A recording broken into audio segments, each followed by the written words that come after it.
Welcome again. आज देखते हैं लेक्चर नंबर 3 अपने लाइट चैप्टर का। कल से सारे लेक्चर्स होंगे, ठीक। तो मैथ्स के भी फिजिक्स के भी पूरे के पूरे लेक्चर्स। उसके बाद जब फिजिक्स को कंप्लीट करेंगे एक दो चैप्टर, तो उसके बाद केमिस्ट्री और बायो को भी देखते हैं, ठीक। तो चले, हम देख रहे थे अपने लाइट चैप्टर को। तो लाइट चैप्टर में जहां तक हम पहुंचे थे वो था रिफ्लेक्शन, ठीक। हमने रिफ्लेक्शन को समझा था, रिफ्लेक्शन होती क्या है वो समझा था, ठीक। अभी क्या करते हैं, इस रिफ्लेक्शन के दो पार्ट्स होते हैं। कितने पार्ट्स होते हैं? दो। एक हमारे पास होती है रेगुलर रिफ्लेक्शन और एक होती है इरेगुलर रिफ्लेक्शन। बात समझ में आ रही है? तो अब हमें क्या समझना होगा, रेगुलर रिफ्लेक्शन किसे कहते हैं, इरेगुलर रिफ्लेक्शन किसे कहते हैं।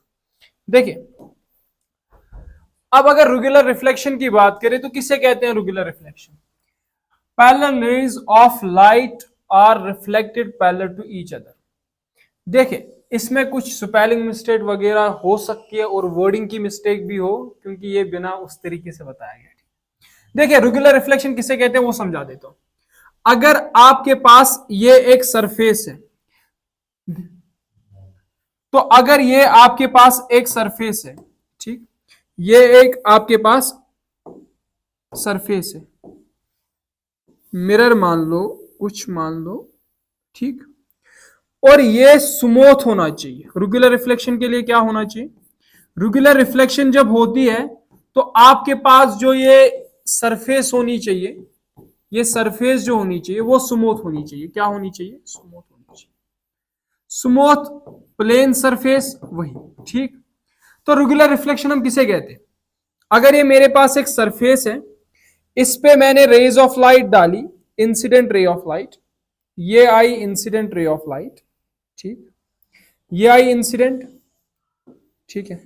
और ये होगी यहां से रिफ्लेक्ट, ये आ रही है, ये जा रही है, ठीक। और एक आई ये इंसिडेंट, ये होगी रिफ्लेक्ट। तो बात समझो, ये जो रेज ऑफ लाइट आती है, ये incident raise of, regular reflection में क्या होता है, जो रेज ऑफ लाइट आती है वो जो है एक पर्टिकुलर डायरेक्शन में जाती है। क्या? जितनी भी इंसिडेंट रेज ऑफ लाइट आती है वो क्या जाती है? Particular direction. मतलब कि वो रेज ऑफ लाइट जो होती है पैरेलल होती है आपस में, ठीक। बात समझ में आई है?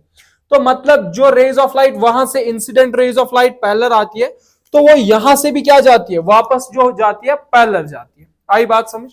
तो मतलब यहां से जैसे आई, ये रे ऑफ लाइट पैरेलल आई आपस में, हाँ, तो यहां से भी ये रिफ्लेक्टेड रे ऑफ लाइट क्या गई? पैरेलल गई, ठीक। तो इसी तरीके से अगर यहां से और एक इंसिडेंट रे ऑफ लाइट आती है इस तरीके से, ये आई इंसिडेंट, तो ये भी क्या जाएगी? पैरेलल जाएगी। यस, रेगुलर रिफ्लेक्शन किसे कहते हैं? अब रेज ऑफ लाइट आएगी भी पैरेलल, वापस भी क्या जाएगी? पैरेलल। जैसे कि यहां पे एग्जांपल है, ये इंसिडेंट रेज ऑफ लाइट है आपके पास, मैंने फिगर यहां पे क्यों बनाई फजूल में, तो ये रिफ्लेक्टेड। आ रही है बात समझ में? मतलब आ भी रही है पैरेलल, जा भी रही है क्या? पैरेलल आपस में, ठीक। तो इसे हम क्या कहते हैं? Regular reflection. तो अब इस रेगुलर रिफ्लेक्शन के लिए हमारे पास क्या होनी चाहिए? स्मूथ सरफेस या प्लेन सरफेस। स्मूथ सरफेस या क्या? Plane surface, plane surface. अब अगर मैं बात करूं, चले प्लेन सरफेस को देखते हैं, वो कंसेप्ट बताऊंगा मैं आगे कभी, वैसे अभी, ठीक। तो रेगुलर रिफ्लेक्शन की समझ आ गई, सरफेस भी होनी चाहिए स्मूथ, ठीक। अब आगे देखते हैं। अब हमें क्या देखना है? Irregular reflection. इरेगुलर रिफ्लेक्शन हम किसे कहते हैं? उसमें थे आ भी रही है पैरेलल, जा भी रही है क्या? पैरेलल। अब इरेगुलर किसे कहते हैं? आ तो रही है पैरेलल, लेकिन जा पैरेलल नहीं रही है, ठीक। जैसे ये आई आपके पास इंसिडेंट रेज ऑफ लाइट, ये क्या जा रही है? आपस में इंटरसेक्ट भी कर रही है, यहां पे भी, यहां पे भी, मतलब ये डिफरेंट डायरेक्शंस में जा रही है। तो इरेगुलर रिफ्लेक्शन हम किसे कहेंगे? जब आपके पास इंसिडेंट रेज ऑफ लाइट आएंगी, तो वो जो आपस में, तो इंसिडेंट तो वो पैरेलल आएगी, लेकिन जाएगी रिफ्लेक्टेड, पैरेलल रिफ्लेक्टेड नहीं जाएगी। मतलब आ तो पैरेलल आ रही है, लेकिन जा पैरेलल नहीं रही है, ठीक। तो ये क्या जा रही है? डिफरेंट डायरेक्शंस में जा रही है, ठीक। तो मतलब यहां से देख लो आप, इसकी डायरेक्शन इस तरफ है, इसकी जो है इस तरफ है, इसकी इस तरफ है, इसकी इस तरफ है, मतलब अलग अलग डायरेक्शंस हैं। तो मतलब रेगुलर इरेगुलर रिफ्लेक्शन क्या होगी? इरेगुलर रिफ्लेक्शन क्या होगी? जिसमें आपके पास इरेगुलर रिफ्लेक्शन, तो इसमें क्या हो रहा है? इरेगुलर रिफ्लेक्शन में जो है आपके पास जो रिफ्लेक्टेड रेज है, क्या आपके पास जो रिफ्लेक्टेड रेज है, ये रिफ्लेक्टेड रेज जो है ये डिफरेंट डायरेक्शंस में जा रही है। क्या जा रही है? डिफरेंट, अलग अलग डायरेक्शंस में, तो इसे हम इरेगुलर कहेंगे। ठीक, अब इसी इरेगुलर रिफ्लेक्शन को मैं क्या कहता हूं? इसे क्या होना चाहिए? इस इरेगुलर रिफ्लेक्शन में क्या होता है? ये जो सरफेस होती है ये रफ होती है। क्या होती है? रफ सरफेस आपके पास होती है। ठीक है, आई बात समझ? और आमतौर से जब होता भी है, मिरर्स ही जो है वो आपके पास जो रिफ्लेक्शन करते हैं वो करते हैं रेगुलर रिफ्लेक्शन। बाकी जो ऑब्जेक्ट्स होते हैं वो आपके पास क्या करते हैं? इरेगुलर रिफ्लेक्शन करते हैं। ठीक है, तो जब भी जो अगर लाइट है वो डिफरेंट डायरेक्शंस में जा रही है, तो अगर वो एक बात समझो, देखिए क्या होता है, जो ये इरेगुलर रिफ्लेक्शन होती है ना, इस इरेगुलर रिफ्लेक्शन की वजह से आप क्या है, आप चीजों को जो है चारों तरफ देख रहे हो। मतलब अगर आपके पास एक ऑब्जेक्ट रखा गया है, ठीक, तो उस ऑब्जेक्ट को आप चारों तरफ देख पा रहे हो, क्योंकि इसमें होती है इरेगुलर रिफ्लेक्शन। ये जो है रेज ऑफ लाइट को डिफरेंट डायरेक्शंस में जो है भेज देता है।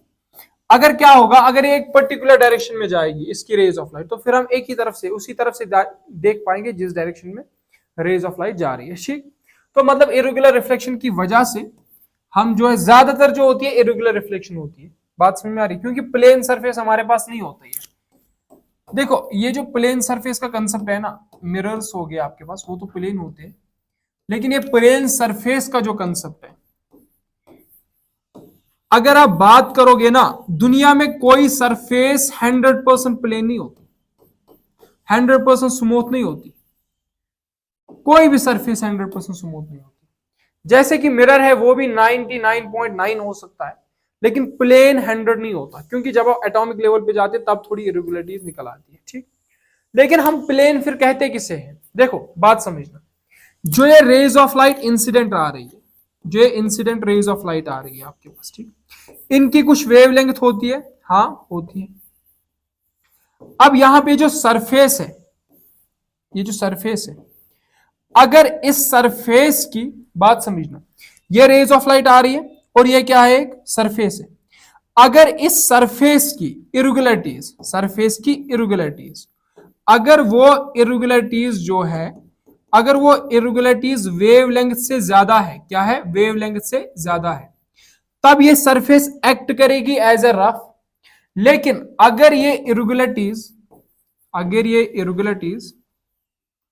जो लाइट आपके पास आ रही है उसकी वेवलेंथ से कम है, मतलब अगर ये कुछ, मान लो कि ये इस तरीके से है, ये 4500 एंगस्ट्रॉन है। बात समझना, जो ये इंसिडेंट रे ऑफ लाइट आ रही है, ये जो इसकी वेवलेंथ है वो 4500 एंगस्ट्रॉन है।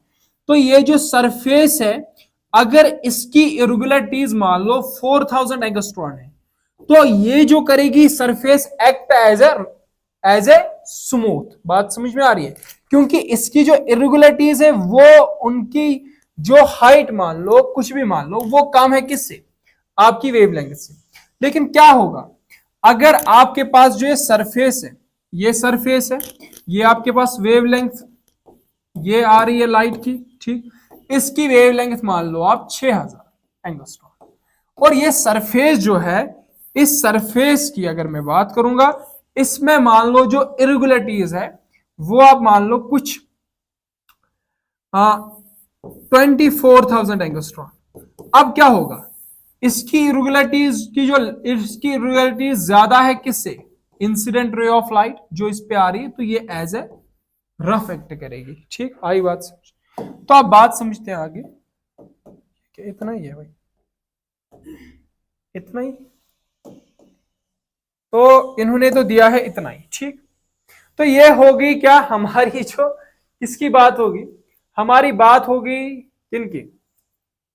रिफ्लेक्शन को हमने थोड़ा सा कंप्लीट किया, लेकिन अब यही से हम देखते हैं रिफ्लेक्शन में। अब एक टॉपिक को देखते हैं, कितने था? कैसे अच्छा क्वेश्चन स्टैंप करना।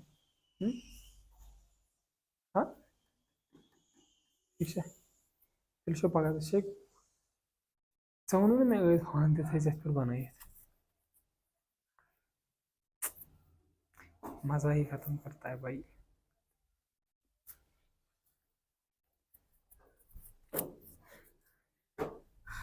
वन ना मे